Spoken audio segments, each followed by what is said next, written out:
Shalom saudara-saudara yang dikasihi Tuhan. Selamat pagi dan selamat berjumpa dalam renungan firman Tuhan. Doa dan harapan saya kita semua dalam keadaan sehat, sukacita. Sebelum kita mendengarkan firman Tuhan, marilah terlebih dahulu kita berdoa.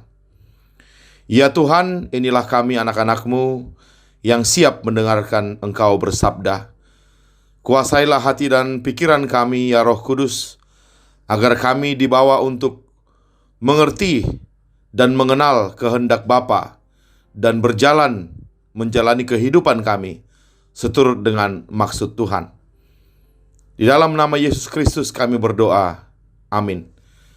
Firman Tuhan bagi kita hari ini diambil dari kitab 1 Timotius pasal 4 ayat 12.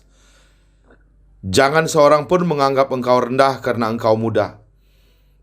Jadilah teladan bagi orang-orang percaya dalam perkataanmu, dalam tingkah lakumu, dalam kasihmu, dalam kesetiaanmu, dan dalam kesucianmu. Demikianlah firman Tuhan. Berbahagialah orang yang mendengarkan firman Tuhan serta memeliharanya. Amin. Jemaat yang dikasihi Tuhan, Timotius adalah murid kesayangan Rasul Paulus. Dia masih muda, tetapi memiliki talenta dan keinginan luar biasa untuk melayani Tuhan. Rasul Paulus kemudian menyadarkan Timotius tentang identitasnya sebagai pengikut Kristus atau murid Kristus, dan ini juga sekaligus menjadi identitas kita semua. Itulah identitas kita yang membuat kita berbeda dengan dunia ini. Mungkin kita bertanya, apanya yang berbeda? Bukankah kita sama saja dengan orang lain yang ada di dunia ini? Kita tetap manusia. Kita belum jadi malaikat. Kita masih hidup dalam daging. Jadi apanya yang berbeda? Betul sekali saudara-saudara. Sebagaimana Timotius, kita juga masih manusia yang sama. Tetapi pada saat yang bersamaan, kita sebenarnya tidak sama lagi. Sesudah kita menerima Kristus dan menjadi Kristen, ada yang baru dalam diri kita, ada yang berbeda. Kita masih manusia, tetapi kita ini manusia baru. Kita masih berdaging, tapi kita tidak lagi dikuasai oleh daging. Kita masih serupa dengan siapa kita sebelumnya, tapi kita tidak lagi sama persis. Dalam doa Tuhan Yesus di Yohanes pasal 17, Yesus menyebut kita murid-muridnya ini dengan istilah in the world, but not of the world.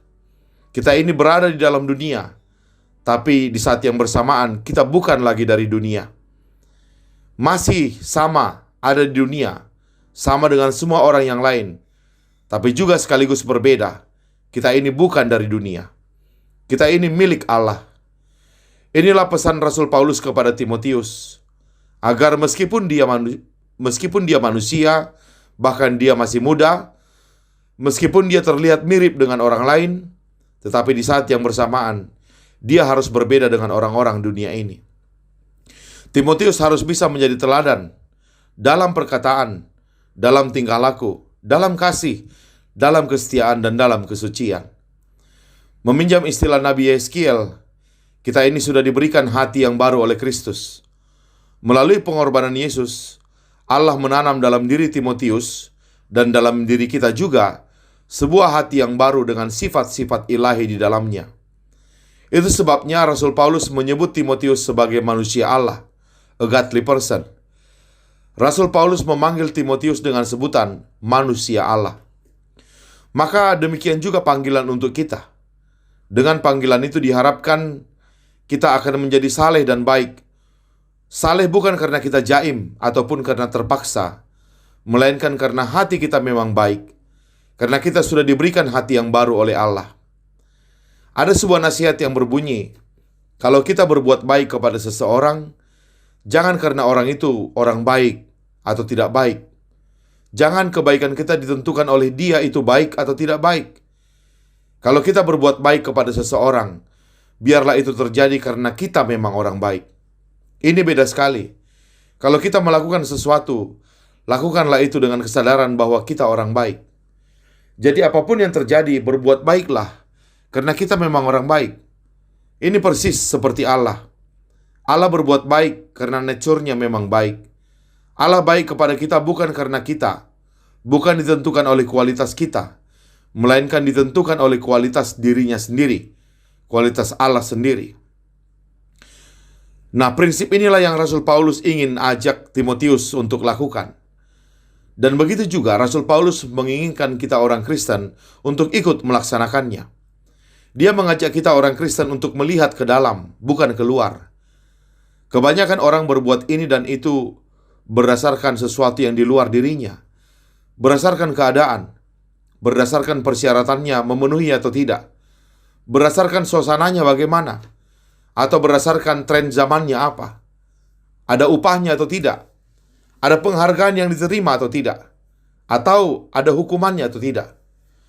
Semua perbuatan diukur berdasarkan situasi di luar dirinya.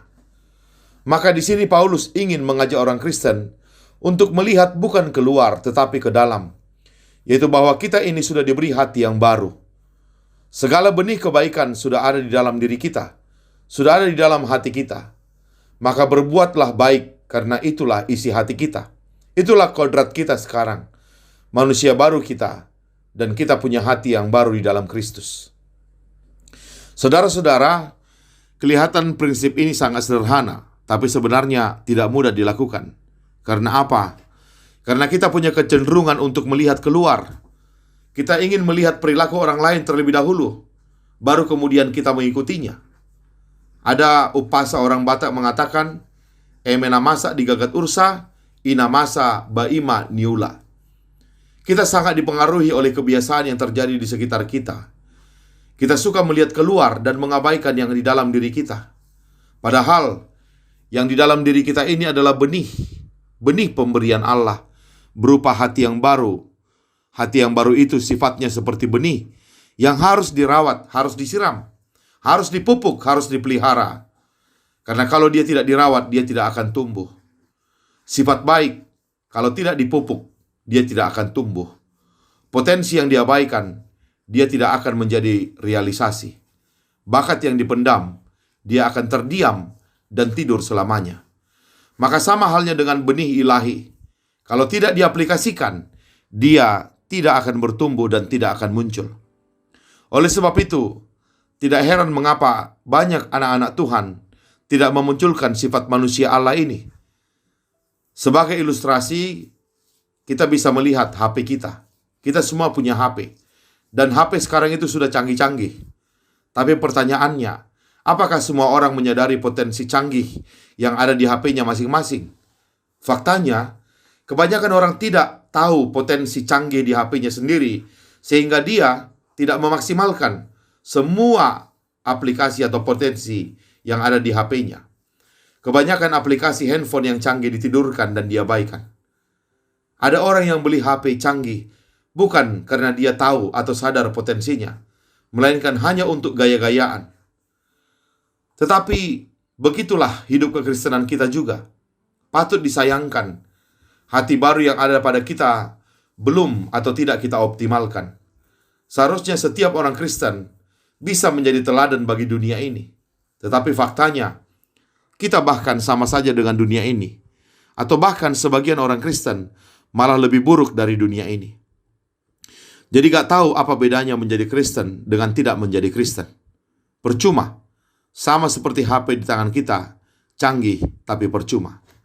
Maka melalui renungan hari ini kita dipanggil supaya kita memaksimalkan pemberian Tuhan yang sudah ada di dalam diri kita, yakni hati yang baru. Memaksimalkan pemberian Allah itu.